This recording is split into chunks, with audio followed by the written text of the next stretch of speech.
Hello friends, जैसे कि next month से आपके टैट के एग्ज़ाम दोबारा से शुरू होने वाले हैं, तो अब हम कोशिश करेंगे कि हम कम से कम टाइम में ज़्यादा से ज़्यादा क्वेश्चन जो है वो डिस्कस कर सकें। तो आज जो मैं आपके साथ पेपर डिस्कस करने जा रही हूँ, ये टैट आर्ट्स का पेपर है जो कि 7 अगस्त 2022 को हुआ था।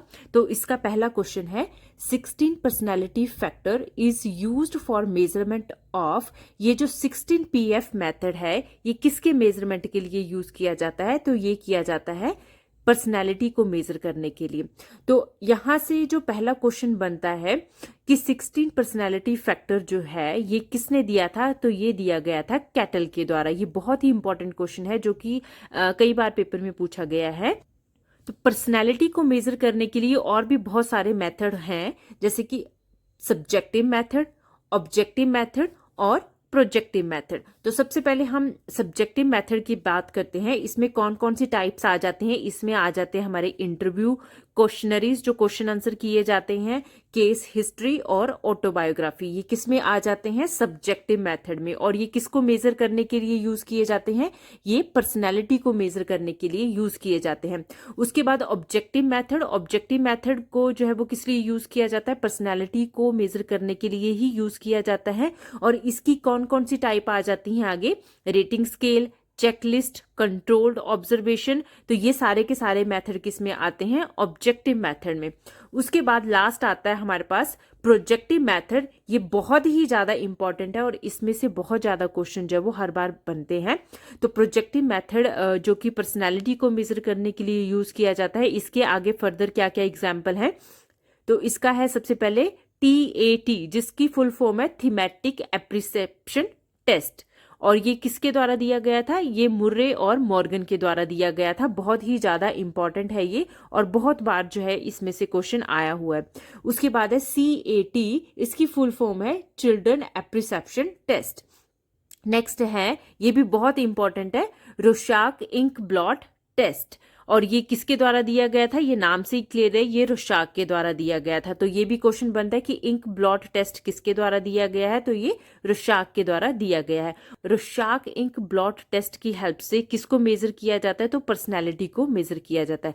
उसके बाद लास्ट है सेंटेंस कंप्लीशन टेस्ट। तो इसमें क्या किया जाता था? एक जैसे आधा अधूरा सा सेंटेंस दे दिया जाएगा बच्चों को और बच्चे जो है वो सेंटेंस को कंप्लीट करेंगे। तो ये थे हमारे पर्सनैलिटी को मेजर करने के मेथड थे, सब्जेक्टिव मेथड, ऑब्जेक्टिव मेथड और प्रोजेक्टिव मेथड।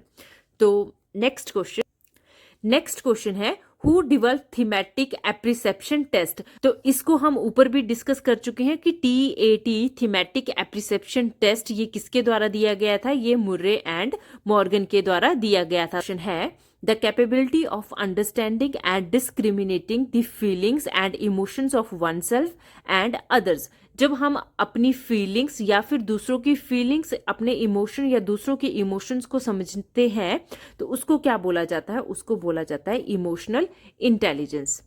नेक्स्ट क्वेश्चन है drive theory is related with.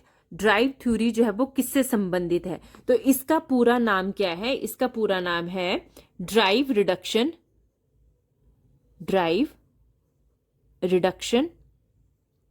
Theory of motivation. ये इसका पूरा नाम है। और ये किसके द्वारा दी गई थी? ये हल के द्वारा दी गई थी। बहुत important question, drive reduction theory of motivation किसके द्वारा दी गई है? हल के द्वारा दी गई है। तो यहाँ पे यही पूछा गया था कि ड्राइव थ्योरी जो है वो किससे संबंधित है? तो ड्राइव थ्योरी जो है वो मोटिवेशन से संबंधित है। इसमें इन्होंने क्या दिया था? हल ने इसमें दिया था नंबर 1 नीड को कई बार यहाँ पे क्या बोला गया है? मोटिवेशन भी बोला गया है। सेकंड इन्होंने दिया था ड्राइव्स, थर्ड इंसेंटिव और फोर्थ था गोल रीच्ड या फिर अचीव्ड। कुछ भी लिख सकते हैं, गोल अचीव्ड या फिर रीच्ड। इसमें सबसे पहले इन्होंने बोला था कि ये जो नीड्स होती है, मोटिवेशन होती है, ये फिजिकल भी हो सकती है और बायोलॉजिकल भी हो सकती है। कई बार ये भी पूछ लिया जाता है कि नीड्स को अदर किस नाम से जाना जाता है? तो उनको मोटिवेशन के नाम से जाना जाता है। अब ड्राइव क्या थी? ये था जो हमें कीप यू एक्टिवेट, जो हमें एक्टिवेट रखती है। इस नीड को फुलफिल करने के लिए जो चीज हमें एक्टिवेट रखेगी उसको बोला जाएगा ड्राइव। और इंसेंटिव जो हमें कुछ जो हमने ट्राई किया, जैसे फॉर एग्जांपल हम टैट की ही तैयारी कर रहे हैं तो उसके लिए हम प्रीवियस क्वेश्चन पेपर को जो है वो सॉल्व कर रहे हैं, तो अब इससे में क्या मिलेगा, हमें इंसेंटिव मिलेगा। ये पॉजिटिव भी हो सकता है और नेगेटिव भी हो सकता है। और मान लो कि अगर आपका टैट का एग्जाम क्लियर हो जाता है तो आपने क्या कर लिया, गोल अचीव कर लिया। तो ये थी drive reduction theory of motivation, किसके द्वारा दी गई थी, हल के द्वारा दी गई थी। नेक्स्ट क्वेश्चन है which factor is important in human development. तो ह्यूमन डेवलपमेंट के लिए कौन सा फैक्टर इंपॉर्टेंट है, हेरिडिटी, इन्वायरमेंट या फिर दोनों। तो ह्यूमन डेवलपमेंट के लिए हेरिडिटी और इन्वायरमेंट जो है वो दोनों के दोनों इंपॉर्टेंट है। Next question, mental structure that guide social cognition is called. Mental structure जो सोशल कॉग्निशन को, सामाजिक संज्ञान को निर्देशित करता है, उसको बोला जाता है, इसको बोला जाता है स्कीमा। तो इसके बारे में किसने दिया था, ये कहाँ से लिया गया क्वेश्चन, ये जो क्वेश्चन है ये जीन प्याजे की जो थ्योरी ऑफ कॉग्निटिव डेवलपमेंट थी वहां से लिया गया है। तो जीन प्याजे ने बात करी थी स्कीमा, उसके बाद अडेप्टेशन, एसिमिलेशन और एकोमोडेशन की। स्कीमा में इन्होंने क्या बोला था कि स्कीमा क्या होता है, ये किसी भी बच्चे में बाय बर्थ होता है, जो भी उसके बिल्डिंग ब्लॉक्स होंगे उसको स्कीमा बोला जाता है। उसके बाद अडेप्टेशन, अडेप्टेशन क्या बताया था जीन पियाजे ने कि जब हम पर्यावरण के अनुसार खुद को ढाल लेते हैं उसको बोला जाता है अडेप्टेशन। और एसिमिलेशन, एसिमिलेशन जब हम अपनी इंफॉर्मेशन में किसी नई इंफॉर्मेशन को ऐड करते हैं, एग्जिस्टिंग इंफॉर्मेशन में जब हम न्यू इंफॉर्मेशन को ऐड करते हैं तो उसको बोला जाता है एसिमिलेशन। और एकोमोडेशन, जब हम एग्जिस्टिंग इंफॉर्मेशन में कुछ चेंज करते हैं, उसमें कुछ मॉडिफिकेशन करते हैं, उसको बोला जाता है accommodation. Next question, prejudgement usually a negative attitude that is unverified is called. तो इस क्वेश्चन का क्या मतलब है, पूर्व ग्रह आमतौर पर एक नकारात्मक रवैया है जिससे अनियंत्रित किया जाता है, उसे कहा जाता है। जो हम किसी के बारे में प्री जजमेंट देते हैं वो क्या है, एक नकारात्मक, एक नेगेटिव एटीट्यूड है, और जिसे जो है वो अनियंत्रित किया जाता है तो वो कहलाता है, वो क्या कहलाता है, प्रिजुडाइस। प्रिजुडाइस मीन्स पक्षपात, पक्षपात करना। Next question, which of the following method help to study children with special need. कौन सा मेथड है जो विशिष्ट आवश्यकताओं वाले बच्चों का अध्ययन करने के लिए हेल्प करता है, तो वो है case study method. Case study method में क्या होता है, ये केस जो है वो कोई पर्सन भी हो सकता है, ग्रुप भी हो सकता है, ऑब्जेक्ट या फिर कोई प्रॉब्लम हो सकती है, जिसमें हम क्या करेंगे, उसके डिफरेंट एस्पेक्ट को स्टडी किया जाएगा, उसको अंडरस्टैंड किया जाएगा और उसको डिस्क्राइब और बाद में कंपेयर किया जाता है। तो ये है केस स्टडी मेथड।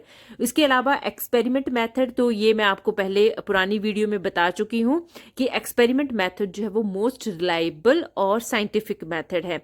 और इंटरव्यू मेथड, इंटरव्यू मेथड तो सभी जानते ही हैं, ये क्या होता है, फेस टू फेस कन्वर्सेशन होती है।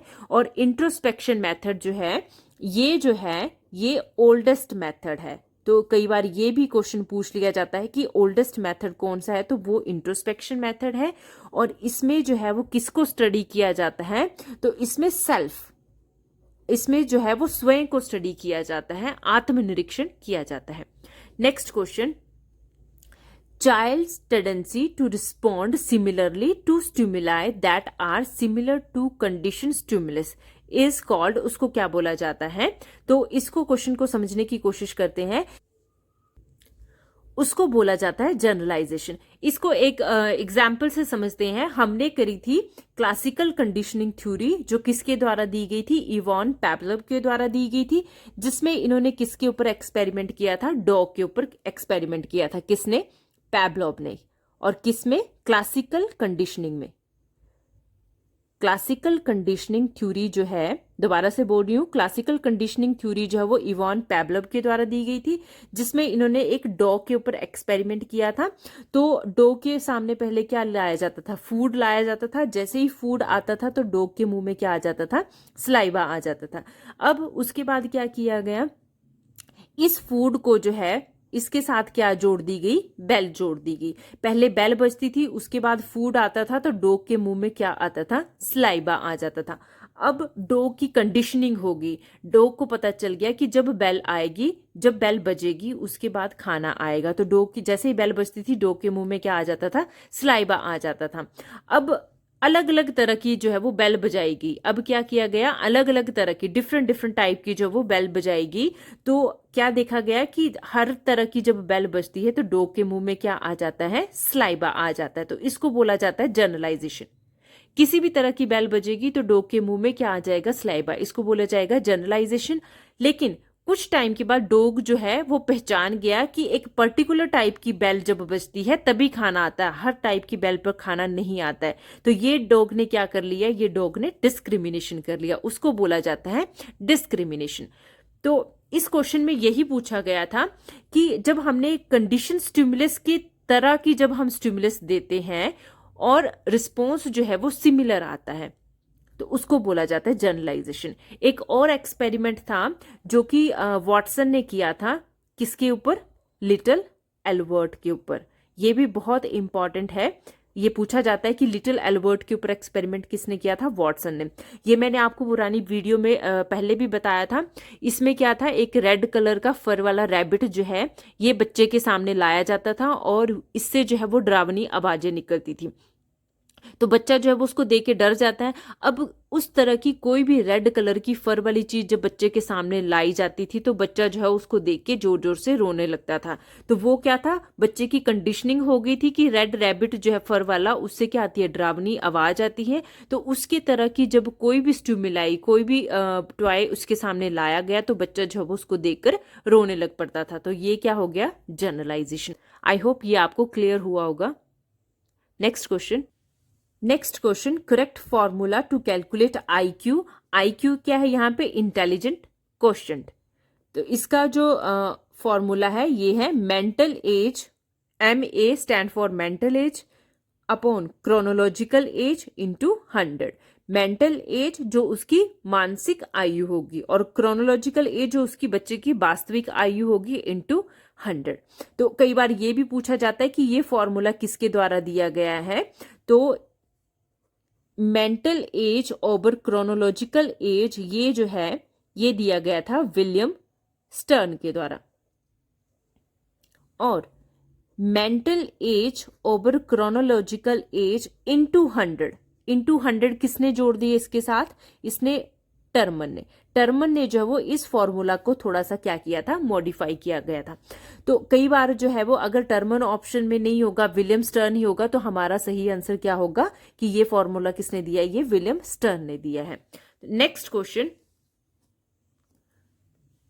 Students of disadvantage group should be taught along with normal student। it implies कि जो वंचित समूह के विद्यार्थी को सामान्य विद्यार्थियों के साथ ही पढ़ाना चाहिए। ये कौन कहता है, तो ये है ये इंक्लूसिव एजुकेशन। इंक्लूसिव एजुकेशन में क्या बोला जाता है कि सभी प्रकार के, सभी हर तरह के बच्चे को जो है वो चाहे वो वंचित वर्ग से हो, चाहे उसमें कोई डिसेबिलिटी हो, चाहे वो सामान्य बच्चा हो, सभी को जो है वो एक साथ पढ़ाया जाएगा। Who used the word intelligence quotient first. तो इंटेलिजेंस क्वोशिएंट का जो प्रयोग है सबसे पहले किसके द्वारा किया गया था, तो फाइनल आंसर की के अकॉर्डिंग तो इसका आंसर टर्मन दिया हुआ है, लेकिन इंटेलिजेंस क्वोशिएंट का सबसे पहले प्रयोग जो है, इस शब्द का सबसे पहले यूज जो है वो स्टर्न के द्वारा किया गया था, विलियम स्टर्न के द्वारा। Next question, meaning of gestalt is. तो आपने देखा होगा, अगर मेरी वीडियो आपने पुरानी ध्यान से देखी होगी तो यहां से हर पेपर में जो है वो क्वेश्चन आया हुआ है। तो सबसे पहले गेस्टॉल्टिस्ट किसको बोला जाता है, गेस्टॉल्टिस्ट जो है वो बोला जाता है कोहलर, कॉफका और बर्दीमर को। इनको क्या बोला जाता है, इनको गेस्टॉल्टिस्ट बोला जाता है। और गेस्टॉल्ट का क्या मतलब होता है, एज होल। कोहलर ने जो है वो कौन सी थ्योरी दी थी, इन्होंने जो है वो इनसाइट थ्योरी ऑफ लर्निंग दी थी, इनसाइट थ्योरी ऑफ लर्निंग। और इसमें इन्होंने एक चिंपैंजी के ऊपर एक्सपेरिमेंट किया था जिसका नाम क्या था, सुल्तान। तो ये भी क्वेश्चन आ जाता है कि चिंपैंजी का क्या नाम था, उसका नाम था सुल्तान। और गेस्टॉल्ट का क्या मतलब होता है, एज अ होल। और इन्होंने कौन सी थ्योरी दी थी, insight theory of learning. Next question है the condition stimulus in Pavlov's conditioning is, तो ये तीसरा क्वेश्चन जो है वो रिपीट हो रहा है इसी पेपर में। तो पैवलोव ने सबसे पहले कौन सी थ्योरी दी थी, दोबारा से हम रिवाइज कर लेते हैं। पैवलोव ने क्लासिकल कंडीशनिंग थ्योरी दी थी, जिसमें इन्होंने एक डॉग के ऊपर एक्सपेरिमेंट किया था और उसमें फूड क्या था, हमारा फूड जो था वो हमारा अनकंडीशन स्टिमुलस था। तो कई बार ये भी पूछा जाता है कि अनकंडीशन स्टिमुलस क्या है। तो अनकंडीशन स्टिमुलस क्या है, फूड, मतलब जिसको देख के डॉग के मुंह में स्लाइबा आता है वो हुआ अनकंडीशन स्टिमुलस। और जो कंडीशन स्टिमुलस है वो क्या है, बेल। फूड के साथ किसको जोड़ा गया था, बेल को जोड़ा गया था, और जैसे ही बेल बजती थी तो डॉग के मुंह में क्या आ जाता था, स्लाइबा आ जाता था। Next question, filling new information into existing schemas is known as, जब हम अपनी एग्जिस्टिंग इंफॉर्मेशन में नई इंफॉर्मेशन ऐड करते हैं तो उसको क्या बोला जाता है, उसको बोला जाता है एसिमिलेशन। ये हम पीछे भी क्वेश्चन एक ऐसा ही आया हुआ था जिसमें स्कीमा के बारे में डिस्कस किया था। वहां पे मैंने आपको बताया था कि एसिमिलेशन क्या होती है, जब हम एग्जिस्टिंग इंफॉर्मेशन में नई इंफॉर्मेशन ऐड करते हैं उसको बोला जाता है एसिमिलेशन, और जब हम उसमें कुछ मॉडिफिकेशन करते हैं उसको बोला जाता है एकोमोडेशन। तो आज का हमारा last question, which of the following is not a symptom of good memory. तो गुड मेमोरी का सिम्टम कौन सा नहीं है, तो गुड मेमोरी में क्या होनी चाहिए, रैपिडिटी भी होनी चाहिए, मतलब वो फास्ट भी होनी चाहिए, तीव्रता भी उसमें होनी चाहिए, एवरेज रिटेंशन, मतलब उसमें जो रट्टा मारने की क्षमता है, जो रट्टा मारते हैं हम बोलते हैं कि उसका रट्टा बहुत स्ट्रांग है, तो ये क्या है, ये गुड मेमोरी का एक सिम्टम नहीं है। तो इसका ऑप्शन क्या होगा, बी। हमें क्या पूछा गया था, not a symptom of good memory. तो बाकी ऑप्शन देख लेते हैं। एक्यूरेसी, उसमें क्या होनी चाहिए, एक्यूरेसी भी होनी चाहिए मेमोरी में, और recall of right material at right time. तो राइट टाइम में जब हम राइट मटेरियल को रिकॉल कर लेते हैं, फॉर एग्जांपल जब आप एग्जाम हॉल में बैठे हुए हैं और आप किसी क्वेश्चन का आंसर याद करने की कोशिश कर रहे हैं और वो एकदम से आपको याद आ जाता है, तो ये किसका सिम्टम है, ये एक गुड मेमोरी का सिम्टम है। तो इसका ऑप्शन आंसर जो है क्या होगा, वो ऑप्शन बी होगा। तो ये थे आज के हमारे 16 क्वेश्चन। आई होप वीडियो आपको अच्छी लगी हो। अगर वीडियो आपको अच्छी लगी हो तो प्लीज़ इसे लाइक, शेयर और सब्सक्राइब करें। Thank you for watching.